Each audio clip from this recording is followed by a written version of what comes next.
understanding of market opportunities and what you might need to expect when approaching the Canadian market. My name is Astrid Hackel and I'm working at Sustainable Business Hub in Sweden, and I am representing one of the 5 partners within the EU Techbridge project, which is co-hosting today's webinar together with Gedeth, Energy Europe, and Canada-Spain Chamber of Commerce. And I will now upload my presentation so that we can have a look at today's agenda. As you can see there, as you can see, we have a lot of different presentations ahead of us during this hour, very exciting presentations. So please, if you have questions, write them in the chat function, and we will try to answer as many as possible after all the presentations. Please also note that this webinar is recorded. The recording will be uploaded on the EU Techbridge YouTube page. The link of the recording will be published on the EU website and will also be sent out in an email after the webinar. So what is EU Techbridge? Well, it's a project co-founded by the COSME program of the European Union. The aim is to match innovative European small and medium-sized companies with North American-based end users and corporate buyers, which are looking for innovative water and energy solutions. And as you may see on the right side of this picture, we have had during the 1.5 years that this project has been running so far, we have had a long row of very interesting business opportunity to present to the companies. The project partners are 5 European clusters: Sustainable Business Hub, which I am representing, Clean, a Danish cluster, Avesen from Spain, Lombardy Energy Cleantech Cluster LE2C from Italy, and Water Alliance, a Dutch cluster. But now I will stop sharing and I will leave the floor to Mr. Dato Bonchany, who will present Energy Europe. Welcome. Thank you. Mr. Dato. Thank you, Astrid. Bonchany. Hello, everybody. I'm going to share my presentation. I'm Dato Bonchany. I work in COSVIG, which is the managing body of the class of the Tuscan Energy, of the Tuscan cluster on energy and green economy, who is a partner of Energy Europe project. The Energy Europe project is an alliance of complementary European clusters focused on sustainability and transition to a decarbonized use of geoenergy as geothermal. The aim of our project is develop and promote a joint internationalization strategy to help our SMEs to access the worldwide geothermal markets. And our activities are co-financed by the COSME program as the EU Techbridge project, financed by the European Union funds. The partners of our projects are 9 clusters representing over than 600 members. The partners are Geoscience Ireland, who is the coordinator, Polavenia from France, EGEC, Geothermal, covering all Europe, Geodeep from France, KP from Hungary, Gedeth from Turkey, COSVIG DTA who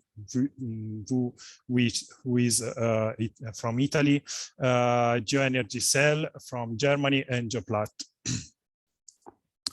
And we are covering more or less around 23 European countries, and our target countries are in particular Canada, Costa Rica, Chile, and Kenya. Okay, this is our contacts in case you wish to get more information about our project. And I thank you for your attention, and I give the floor to the next speaker. Okay, thank you, Mr. Bonchany. Then we will invite Mr. Juan Miyan to take the floor. Thank you, Astrid. Good afternoon, good morning for those of you who are in North America. Let me start thanking AVASN and the rest of the members of EU Techbridge project for the trust in Gedeth to coordinate the Canadian outreach for 2022. I don't have a presentation, but you could see more about us at our website, www.gedeth.com. My name is Juan Miyan. I'm the CEO of Gedeth. For those of you who don't know us, Gedeth is an international firm with experience in more than 1,000 projects and that operates in over 75 countries as part of our membership to IBG Global with a strong experience in Canada. Today, we have a great panel. We will start with Guillermo Criado, founding partner of Silexi IP, specialized in IP management in both Europe and North America. He's currently in the United States attending a Congress. After him, Michel de Santo, Vice President and General Manager of the Spanish Canadian Chamber of Commerce, who will be sharing with us how this type of institutions can help you to do business in Canada. And to exemplify that, one of the members, Alejandro Ferrer, CEO of Ferrer, a small and medium company with over 100 years history, will share with us their success case in Canada. Last but not least, Ron Stratsma, Senior Partner of IBG Global in Canada and CEO of CTA, with more than 25 years helping foreign companies to enter the Canadian market, will share with you some tips and guidelines to enter successfully. So I leave the floor now and invite Guillermo to start with it. Thank you. Hello, thank you, Juan. Thank you for the organization making this event possible. I'm going to share my, yes. Can you see my screen? Yes. Yes, we can. Thank you. Yeah, I'm going to give a short overview about the IP rights involving Canada and the European Union.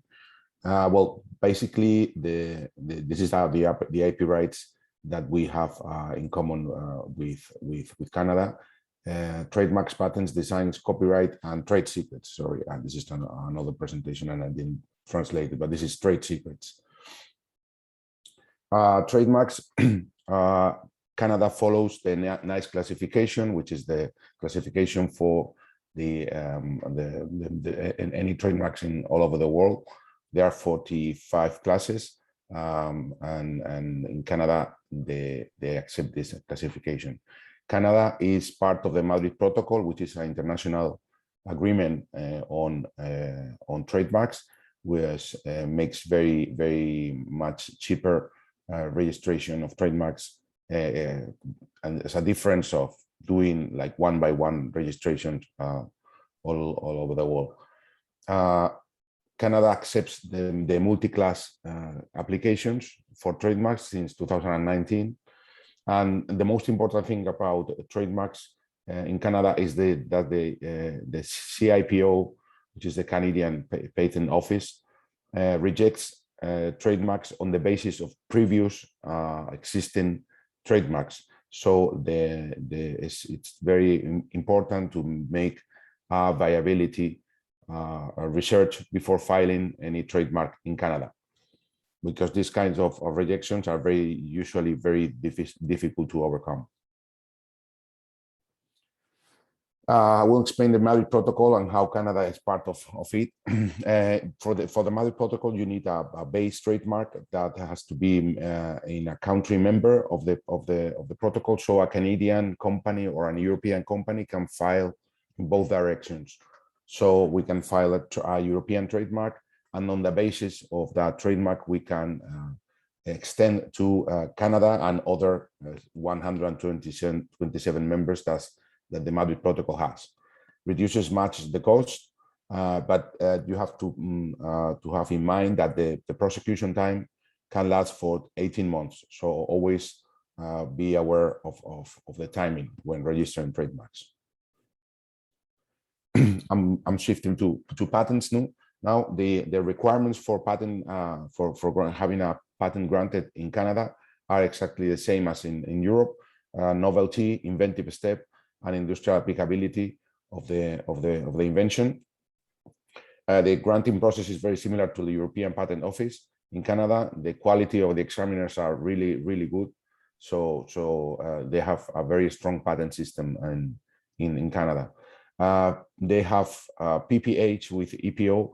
PPH means Patent Prosecution Highway, and EPO is the European Patent Office. So if you have a patent granted in Europe, you can have it granted in Canada much cheaper and much quicker than doing the regular prosecution. And then you have also the option of doing using the PCT system. PCT system is the Patent Cooperation Treaty, which is managed by the WIPO, which is the World Intellectual Property Organization in Geneva, and it extends the. I will explain the next. Yeah, the Patent Cooperation Treaty. It's very useful because you can file one single application, one single search, and one single publication for your patent application in 156 countries at one time, and you can extend the priority, international priority, from 2 to 30 months using this system. So you can have time to see if there is any granting in any place of the world before taking the last decision at the end of the 30-month term. Canada also has designs. The prosecution time is very slow. I was very surprised at 14 months prosecution time when I was preparing the presentation, because in Europe you have it in 2 days registered. The design protect only the external aspect of a product and requires novelty. Canada is also part of the Hague system, which is the very similar program as the Madrid Protocol, but for designs, and Canada is part of it. Copyright. Canada is part of the Berne Agreement, so if you have a copyright in Europe, it's automatically valid in Canada. Okay, copyright is everything that is not patent, trademarks, or designs, like software, books, movies, projects, etc. And this is the last one, trade secrets. This is Canada doesn't have a specific regulation on trade secrets. In Europe, we have a specific regulation, so it's based on common law. And the trade secrets are formulas, practice, process, commercial method that has commercial value, that is secret, and that the information has been subject to reasonable measures by the business owner to keep it secret. For example, and in energy companies are very important. The list of providers of a company can be considered a trade secret, and usually has a lot of value, because some of these companies buy their products in China, so not all the providers are good in China. So this check in and check out, it's important. General recommendations for IP matters in Canada. Do an FTO before any operation. FTO means freedom to operate, and it's a report that analyzes if your product infringes any IP rights in Canada or in the European Union. The trademark clearance that I mentioned, because otherwise you can have your trademark registered, and having in mind that time is very important. You need to file well in advance, because you never have the total security that they are going to grant the IP right for different reasons. So time is very important. And that's it. Thank you very much for your attention. I hope I did the necessary overview, and thank you. Thank you so much, Guillermo. Then we will leave the floor to Mr. Michel de Santo and Mr. Alejandro Ferrer, who is going to tell us that it is possible to enter the Canadian market. So please tell us. Okay. Good afternoon, everyone. My name is Michel de Santo, and I'm the General Manager of the Canada-Spain Chamber of Commerce, and I'm based in Madrid. I'd like to take this opportunity to thank the organizers and for having us say a few words on the role of the binational chambers of commerce. Firstly, I would say that chambers are often not-for-profit organizations, and that they generally carry public support, public sector institutional support.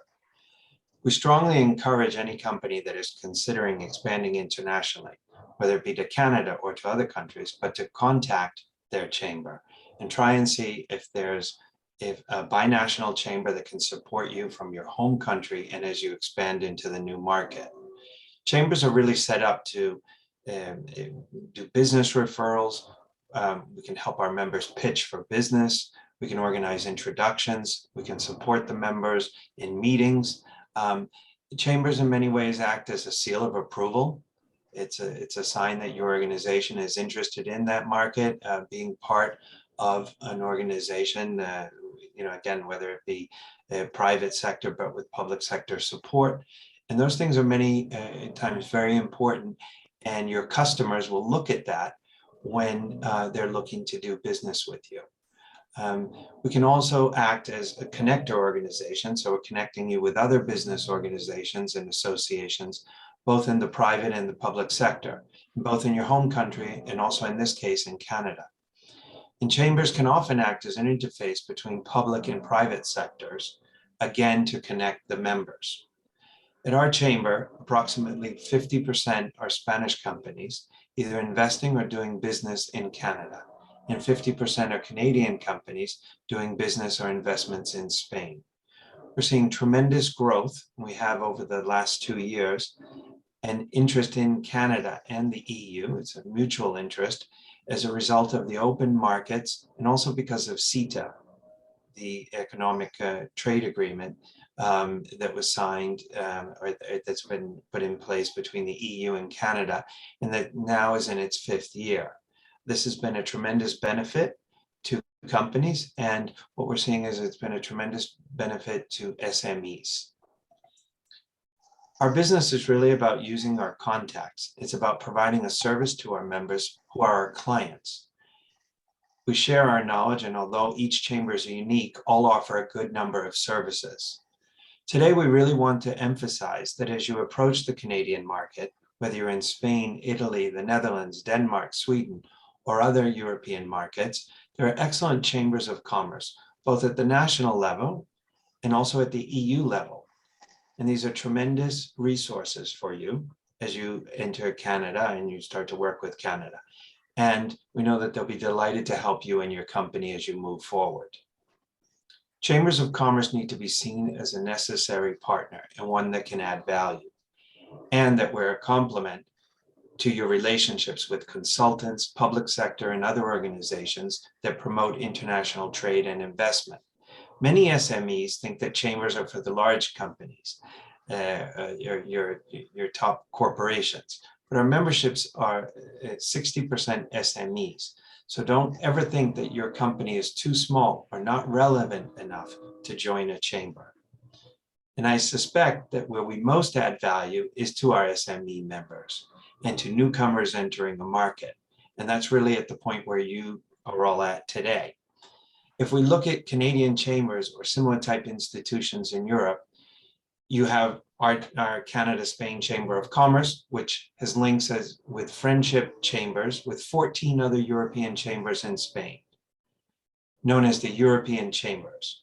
We also have a special relationship with the Canada-UK Chamber, and we have relationships with several clusters in energy, agro-food, and transportation and movement.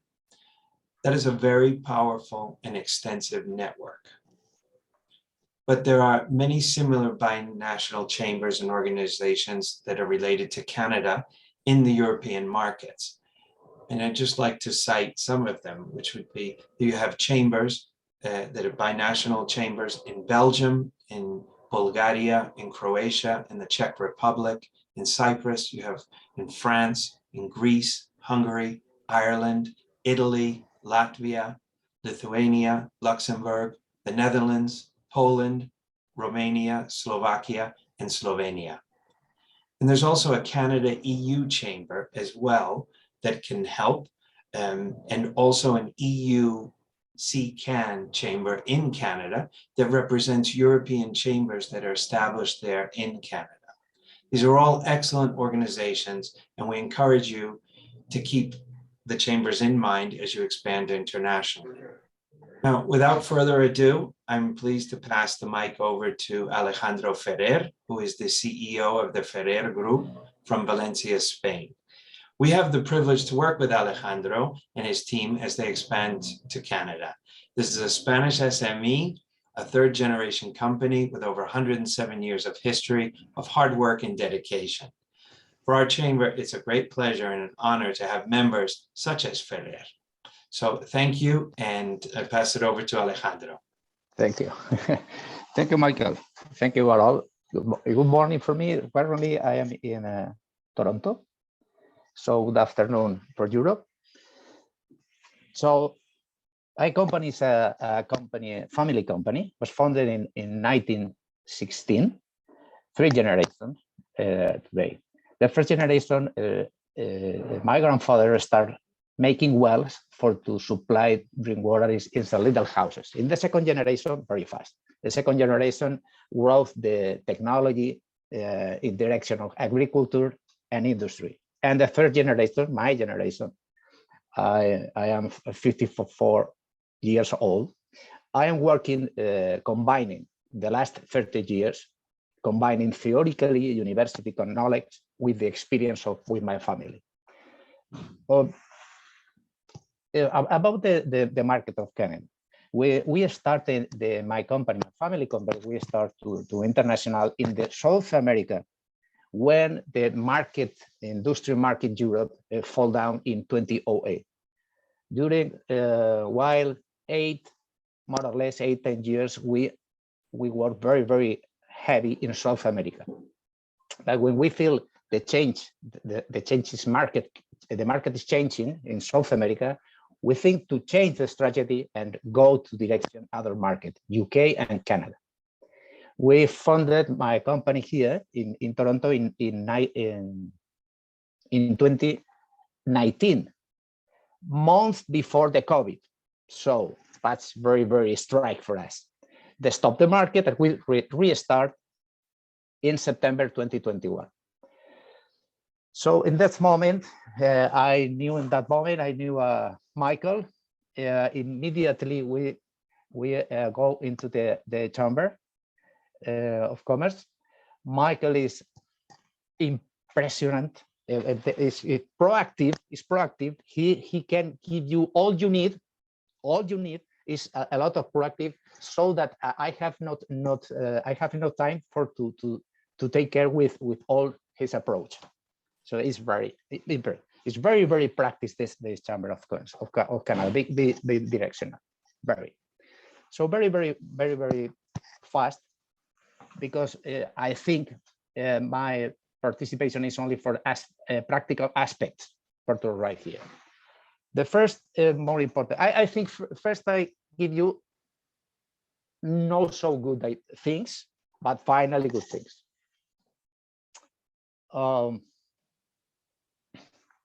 For example, to write the Canada, the first items, practical aspects, the cost of the transport.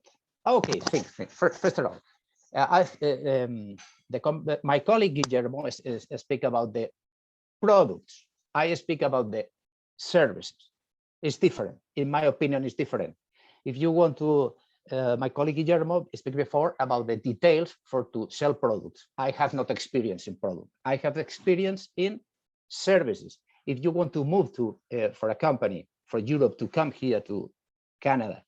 My experience is in services. If you make services, you need to mobilize it, equipment and research. So first of all, the cost of the transport to move research for Europe to Canada is very, very, very high. If you compare this cost instead 3-4 years ago, first item for to take care, it's a very high cost. Second item, the regulations here for when you want to make your activity in Canada. There are a lot of regulations and conditions of homologate. Michael, homologado? Homologado es correcto? Okay, homologate of homologate your equipment, because you think, you can think, okay, I move my rigs, I move my trucks, I move my resources, but it's possible, it's not possible to work with this. For example, because your motors have not a stage emission, conditional emission gas, emission stage 3 or 3, it's very important. So the second is here the regulation for the employers. Probably you need to go with union guys. So if you were to start your activity here, you need probably to work with a union team. So again, cost that you need to consider. Other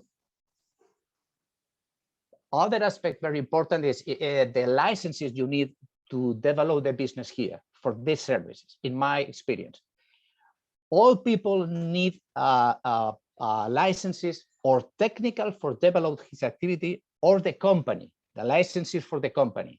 You need take time or experience. You need to bring your experience and certificate your experience, or take develop this experience here on the for example on the country. For example, you need 2 years for take the license, technical licenses for to make can you make a wells, or you need to demonstrate your experience. Very important. Other thing important is what is your competitors here. It's very important to take consider the size of the company that are in in North America, Canada or USA. It's very because for us in European, the companies usually have less size. Your competitor here is the biggest company.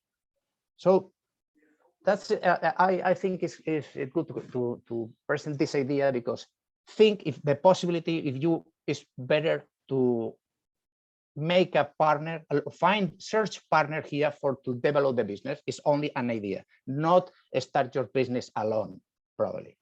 Other item is the law and lawyers is more complex here than in Europe. So, and the cost of lawyers here is very high, only for take care with this aspect. Or for example, the warehouse rental, the warehouse, the prices is higher than Europe in average values, more or less. Okay. In my website is very easy, www.ferrersl.com. You have my contact. Please feel free to contact with me. But all I can help you for the technical or aspect practices about the services companies. Of course, I open to help. So it's not. But the other side, the market here, in my opinion, is a very, very good opportunity to develop market here. The market is warm. There are a lot of opportunity. Always, if you can give product with add value and don't only competitor with your price. You need to give other difference, efficiency technology, news technology, or if you have this good product, you have a good very opportunity, a good market here in Canada. It's only my vision. Sorry, my English is not. I don't know if I can transmit the opportunity, but really there are a very, very good opportunity. Thank you, Alejandro, for this. This presentation of the Canadian market, and also thank you to Michael and you, Alejandro, for opening up for contacts, hardware and software, as I would like to say it. So thank you both for excellent presentations. And talking about market opportunities, now we are going to leave the floor to Ron Stratzman and hear what is happening in Canada. Is it really such a good market as Alejandro has described to us? Thank you very much, Astrid. Yeah, I would certainly agree with Alejandro, given his testimony. And of course, it's not always going to be easy, especially in a new market and a different continent. But I'll explain that in a little more detail. I'll just share my screen here if I can. There we go. Okay. All right. Can you all see the title page? Yes, we can. Okay, great. So thank you very much, everyone, for your participation today. And thank you to EU Techbridge for inviting me to join. I've been working with Juan Miyan at Gedeth on a number of projects, and he invited me to consider this project with respect to Canada. So thank you very much. Right away here on my title page, just wanted to show one large clean tech ongoing project in Canada, and that is the vast oil sands region in Western Canada and Northern Alberta in particular. And this shows a former mining site, part of that has been mined for oil, which is what is done in the oil sands region, and some reclamation that was done afterwards. So certainly that's one aspect of the clean tech world in this country, and we'll look at some more as well. Just a brief geography lesson. I'm sure you know Canada is a large country geographically. From Vancouver in the west to Halifax in the east, the Atlantic Ocean is about 6,000 kilometers. So when you look at the country, it's typically most companies are looking at it on a regional basis, and for obvious reasons because of distances. If we look at the population base, it's 38 million people across a huge landmass, and as a result, they're not all going to be in one area. It's very spread out as well. So you may find you're doing potentially totally different work in one region, particularly in the West, versus maybe in Quebec, where the market could be radically different. Much more green energy exists in that part of the country versus what happens in Western Canada. So be mindful of the geography. It's a big region, and as a result, tackling the market with partners, as Alejandro intimated, I think is a good strategy. You may end up finding partners in different regions of the country, by the way, as well. Most of the population base and economic activity is in what we would call central Canada, southern Ontario, southern Quebec. It's about 1,000-kilometer region, and about 65% of the population, close to 70% of the economy would be based there. Don't want to get too much into numbers, but just to know that one reason you probably chose Canada is because it is, as a single country, one in the top 15 as far as the global economy is concerned. And for our purposes, it's also very important to note that Canada is a strong importer. So if you look at these figures for 2020, that's about 25% of the economy of what was generated also went to buy imports. Because Canada is somewhat smaller in terms of population base and economic base in some senses, it doesn't produce all the capital equipment, clean tech equipment, know-how that you might expect. So as a result, imports are heavy. So in order to generate this kind of output, Canada always needs to have significant imports on the equipment side, especially, and technology as well. So with respect to clean technology today, in terms of where it's applied in a modern economy, you would expect what is listed here: manufacturing, certainly, power generation, the water sector in all its facets, agriculture, and transport, of course. So all these sectors rely on growing clean technology as Canada seeks to reduce its greenhouse gas emissions. We'll look at that in a minute, and basically evolve its technology base. You probably know that some major energy firms from Europe are quite active here, and Vestas and Siemens, as is outlined. So one quick takeaway I would offer to you as smaller companies, SMEs, if you have existing relationships at all with these types of giants in the European Union, it's certainly worth exploring what they're doing internationally, including Canada, and if there's any application for that. In my experience, I've seen American SMEs do that with larger American companies that are operating in Canada. So it is a strategy to think about. Similarly, if you get exposed to engineering firms in the EU that have multinational connections or have their own offices internationally, including Canada. Most major firms also partner with other engineering firms in different countries. There again, you could potentially leverage the relationships that you might already have with these types of partners, people you already know in your domestic market. So this chart, which I borrowed from another publication, is nicely encapsulates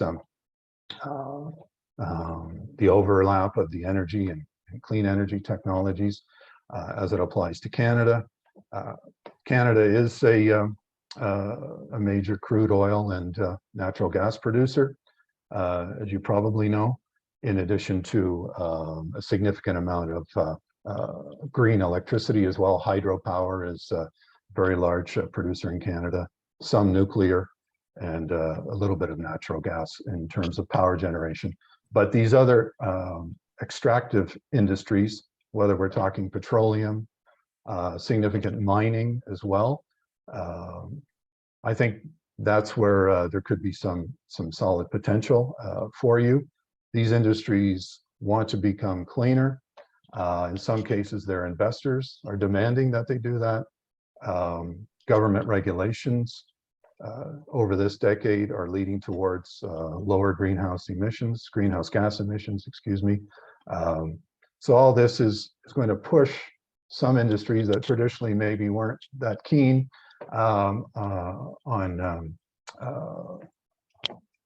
cleaning up and using new technologies to do so, and they may be very open and welcome to new ideas as well with respect to that. Okay, so in terms of the marketplace, it might be a good idea to look at perhaps your competition, but also the components of the clean tech industry. So I'm just going to move over to that site if I can. And where are we here? Oh dear, where are we? There it is. All right. So this is a listing of clean tech subsectors that Canadian entities, government, and some lenders that affiliated with the government are promoting, and whether both domestically and internationally. So I think it's a good idea for you as SMEs to get an idea of the technologies that Canadians feel that they have some significance with respect to exploring your competition and potentially partnerships that might make sense in some cases. So there's a whole host of technologies listed here and more detail that you can review if you want to,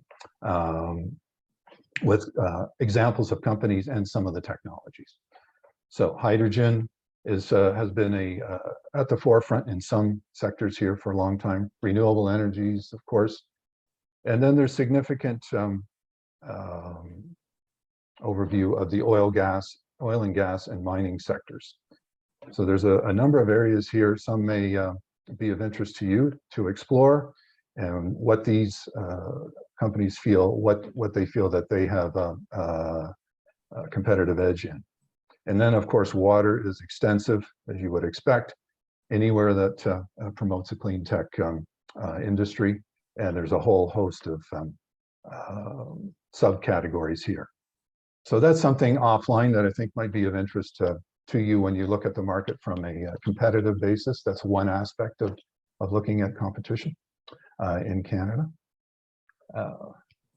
And next, just wanted to bring your attention to this particular chart.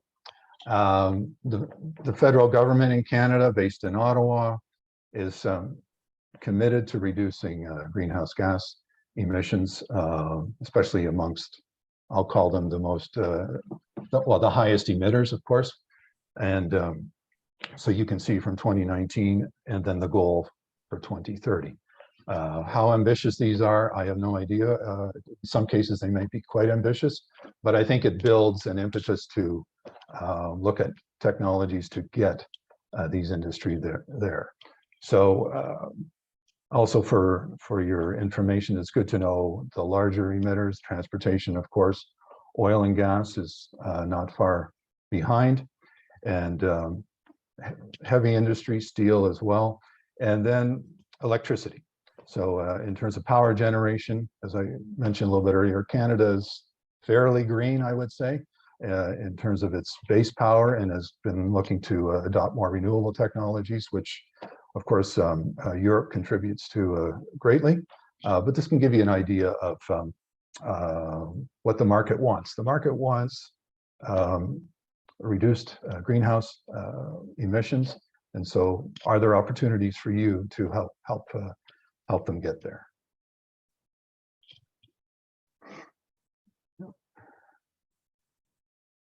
Okay.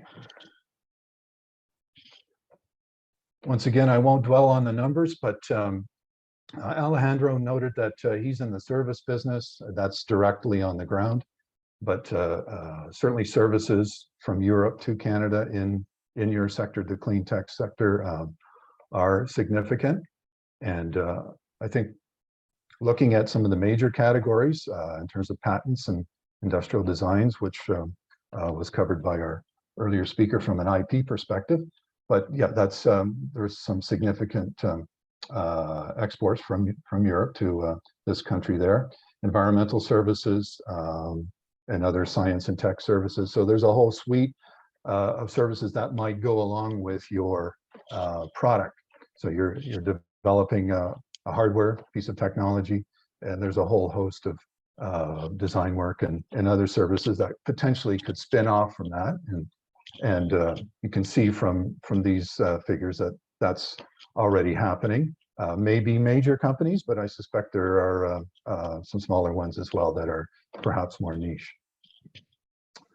And just overall, hard goods exports from in the clean tech sector from the European Union to Canada, dominated certainly in the past decade, last decade, by wind turbines and generator sets, gen sets, if you will, and motors, what have you. So those are all very high valued equipment, and there's been significant exports to Canada from some of the major countries, but also when you look at the other, it's pretty substantial as well. So there, it appears there's a wide range of companies and entities and from different countries in the EU that are servicing the market here.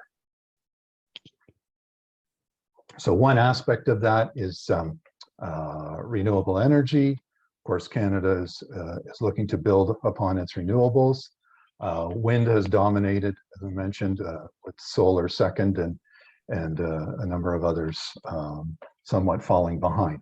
Now, as technology changes, of course, for example, in geothermal, we had a speaker talk about that sector, that can change the game as well.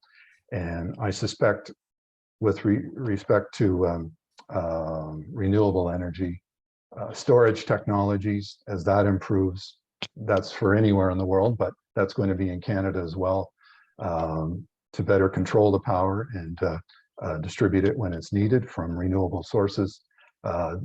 As that evolves, that's going to be a big game changer and likely increase the proportion of renewable energy from these types of technologies anyway in the marketplace here and in other developed markets. Okay, so we talked about the emission reductions and how that can drive the marketplace.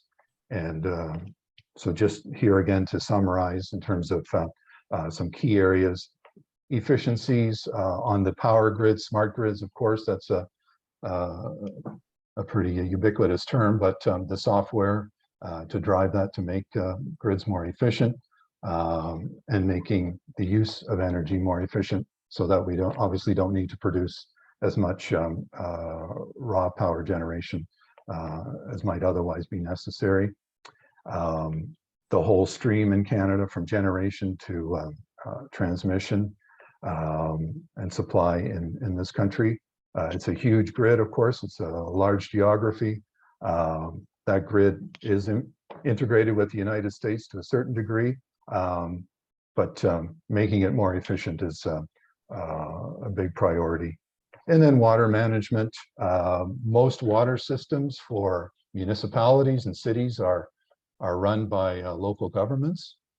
However, there has been some change in that in some cities in Western Canada, in particular, are using private companies to run their water plants and also do filtration, disinfecting the water as it's renewed back into the cycle. So there has been some movement towards privatization in the water area, but by and large, it's still primarily a local government-run system with a lot of regulation, of course, from higher level governments, our provinces in Canada in particular.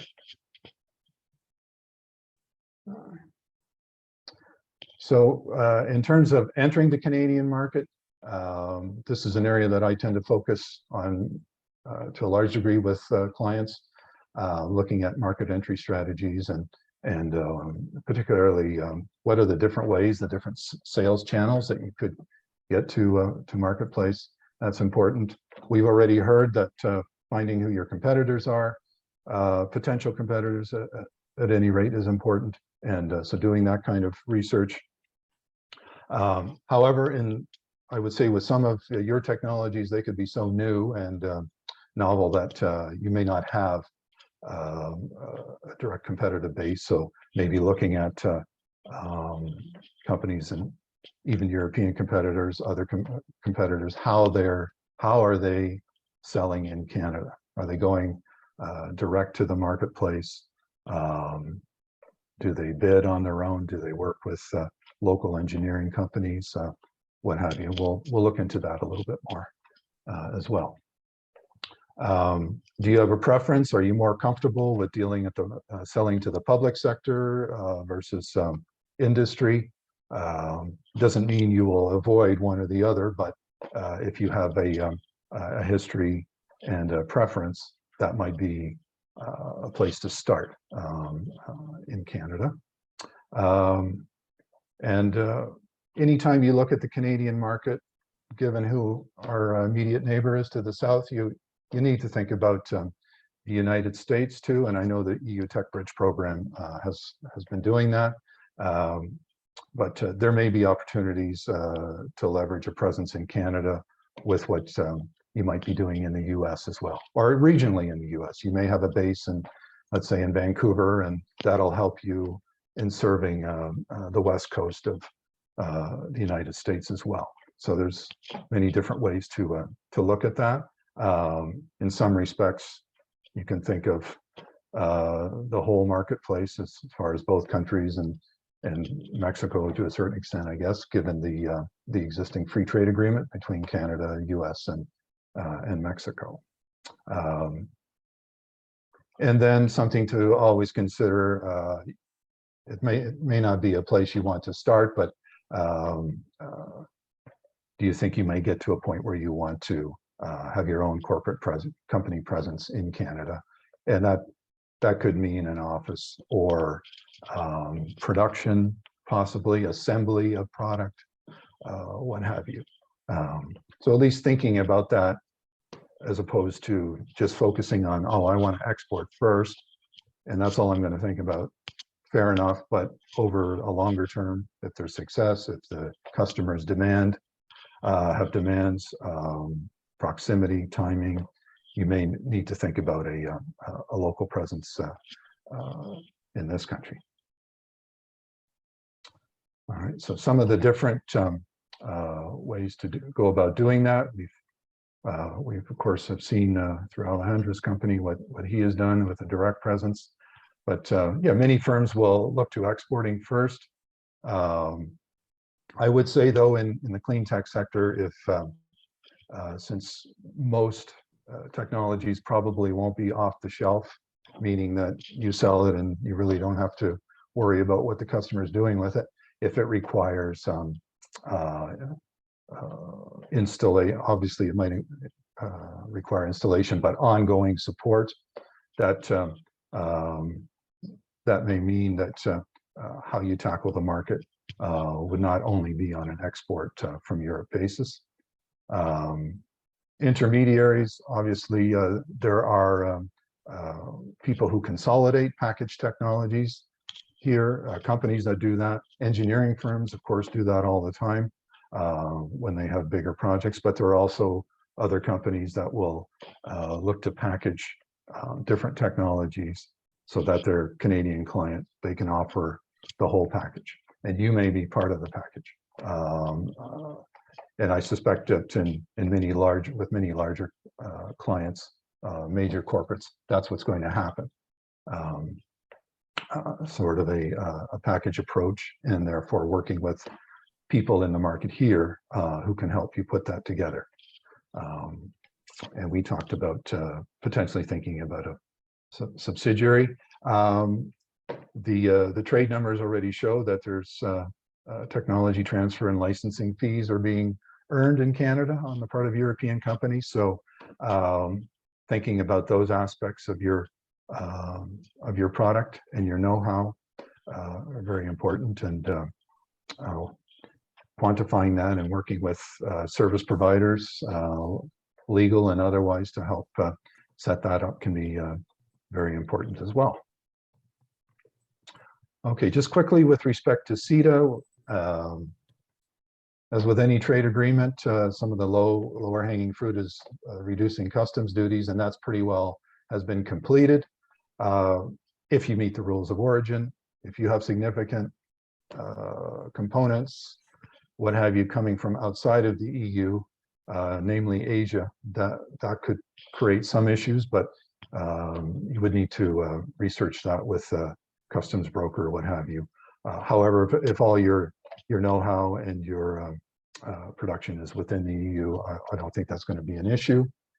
The agreement has made access to government contracts at different levels of government more of a level playing field. That's what it's supposed to do, and I think that's that is en route to being achieved. So if you have a history of responding to requests for proposals in Europe, then that market could be, the Canadian government market could be of interest to you as well. Investment protection, basically meaning that if you establish a presence here, you're going to be treated equally with Canadian firms, just as Canadian firms would expect that equal treatment if they set up in Europe.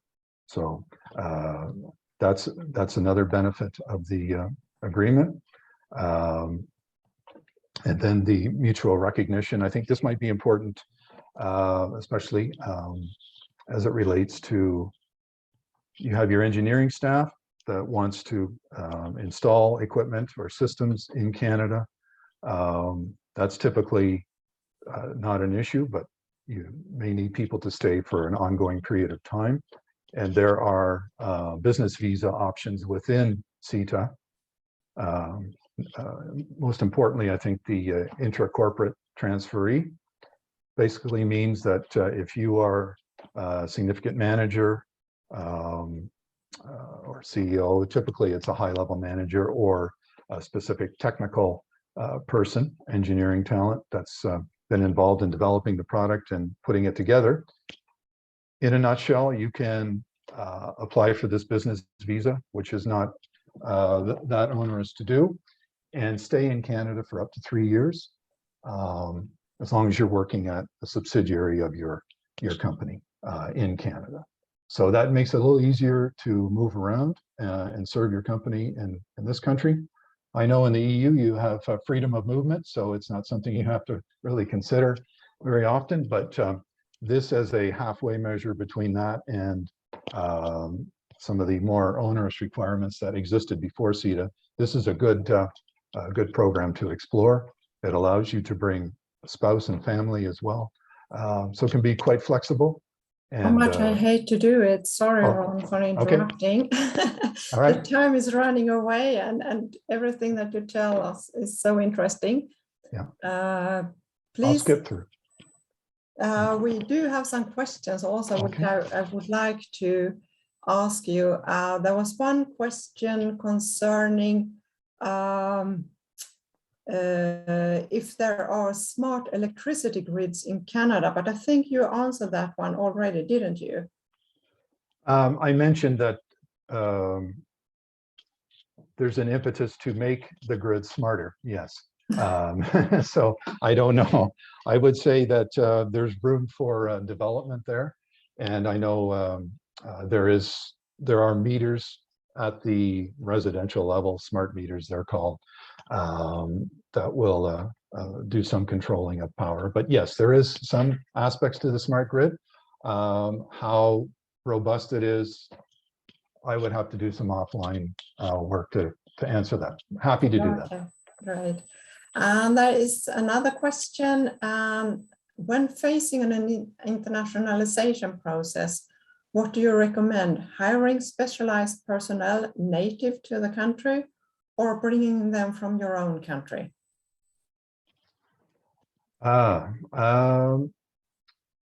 Maybe in the case of solutions that are technology intensive, it could be a combination. If you have that local partner, and like, for example, an integrator that has staff that are engineers, what have you, somebody on the ground can be very helpful, especially if there's immediate problems, immediate issues that have to be addressed.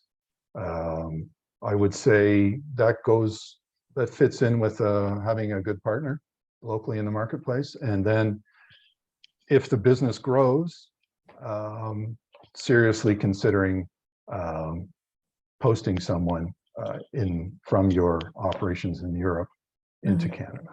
Okay, great. If I may ask, take one of the last questions here. It's a bit the hen and the egg, where to start. Do you recommend to start an internationalization process without having any clients, or should you start having a client and then say, okay, I go for it? Oh, I see. Well, I think you can do some preliminary research first. Okay, so you have your key target markets already existing in Europe, for example. That's highly possible. Exploring whether they match up with the other country, in this case, Canada, because then you're going to be more comfortable taking a look at that market. So doing upfront research, or working through programs like Techbridge and others through chambers, other government trade development agencies.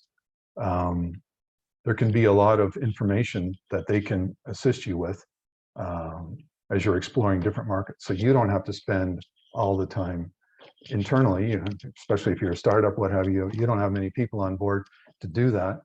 You can leverage these other service providers. In some cases it's free, some cases it's fee for service. So yeah, you don't know what you don't know. So you need to do some, if you have some suspicions or some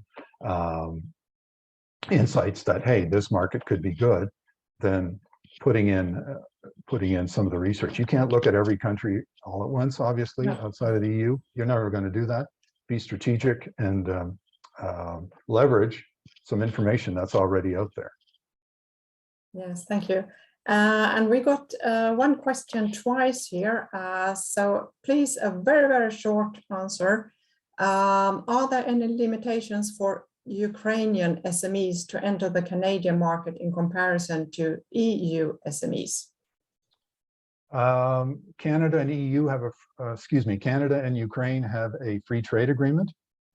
Okay, so from that standpoint, the market is open and it will be subject to standards and regulations that EU companies will have to face as well. The difference is with the CETA agreement, you have more of these people issues where you can bring people over and on business visas. I don't believe the Canada-Ukraine agreement has that. I'm not sure, but I don't suspect so. But certainly a free trade with Ukraine. I should say, sorry to belabor, but Canada has a large Ukrainian diaspora. Over 1 million people here have roots from Ukraine. So it's probably not as a foreign market as you might think for Ukrainians. Yeah. Okay, thank you. Then I'll just wrap up. Let's see. If you want to follow, let's see if I can share my screen. Now I'm all confused here. Can you see my screen? No, you can't. No, Astrid. Okay. But as I said initially, I just skipped the pictures in. As I said initially, this webinar is recorded, so we will publish the link on the Techbridge YouTube page and also on the Techbridge website, and we will send out the link in an email after the webinar. But what I would like to mention before closing and letting everyone go home is, oh, here comes my pictures. Can you see it? Yeah, that's me. That's good. Thank you, Mariola. I would like to mention SOLVE and tell everyone that's interested in EU Techbridge project to join our online platform community. There you will hear about new opportunities in North America. You can engage with a growing ecosystem of companies and organizations, and you can hear about upcoming activities. And it is, of course, free of charge to join this platform. So don't hesitate to do it. And talking of opportunities, the latest opportunities on the SOLVE platform are these three. Let's see, can you show them, Mariola, in larger pictures, please? Thank you, that's great. One of the opportunities is WaterStart, who is now requesting proposals from water technology companies to solve immediate demands for innovation by their members, and then members within drinking water and wastewater. Another opportunity that we have right now is that the Water Council has launched a new round of its Tech Challenge program. But be aware, please, it's only open until the 8th of May. And last but not least, there are opportunities within biomasses and hydrogen in Canada, together with the companies Andion and CBEC. They are looking for collaboration with end users within biomethane, CO2, data validation, and certification. And if you want to follow the project, it's also possible to do it on Twitter and LinkedIn, of course. So with this, I hope that you have learned as much about the Canadian market today as I have. And I hope to meet you all out there sometime. And with that, I wish you all a very nice Wednesday evening and say goodbye to you all. And thank you for attending, of course.